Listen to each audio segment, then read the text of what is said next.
Hi, magandang gabi po. Ang pag-uusapan natin ngayon ay tungkol sa relationship. Hindi relationship ng mga tungkol sa magjowa. Yung relationship between organisms.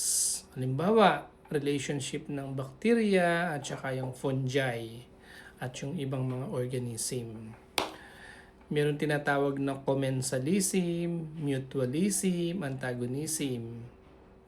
Yung antagonism tsaka mutualism, parang ganun sa Senado, no? Merong minsan sa ibang decades nagtutulungan, yung iba naman ngayon nag-aawayan. So back to the real topic. Alam nyo po, napansin nyo yung mga gripo natin, di ba?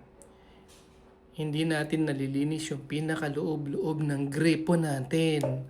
Alam nyo po ba kaya malinis yung ating tubig sa gripo? May namarites kasi ako na doon sa loob ng mga gripo ay may mga fungi and bacteria, yung biofilm o yung micro ecosystem.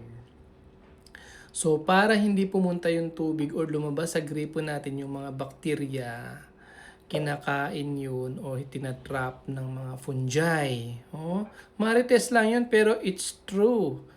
Alam niyo po ba, na-discover yung isang antibiotic kasi nasa sewage lang dahil yung fungi na yun create ng compound na cephalosporin. Kaya dun na-discover yung mga cephalosporin, cephalexin, cefaclor, cefexime, cefuroxime. Di po ba?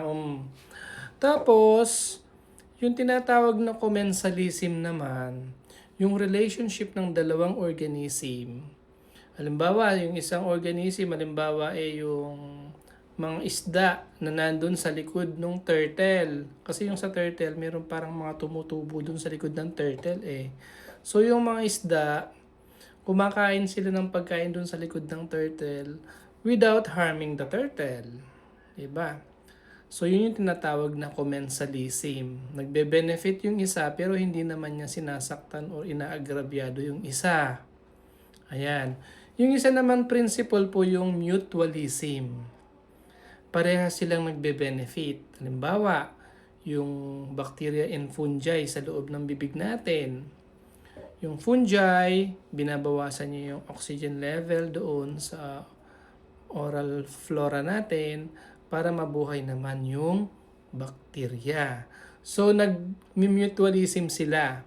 Parang, halimbawa, kung 10 yung bacteria, dapat 10 din yung fungi para pantay lang, tabla. Kasi kapag nawala yung bacteria, nabubuhay naman yung fungi. Pag nawala naman yung fungi, mabubuhay naman yung bacteria kasi nga nagpipigilan sa ng dalawa, tabla.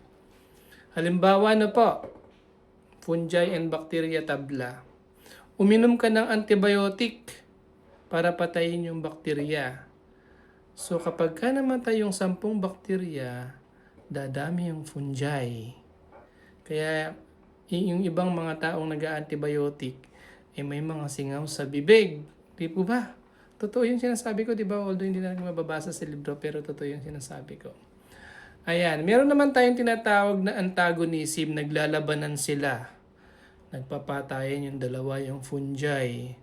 At saka yung yung bacteria, naglalabanan sila. Kaya nag-walkouts yung iba. Joke lang po, no? Yung naglalabanan sila parang sa Senado, no? Yun po yung tinatawag na antagonism. Good evening po.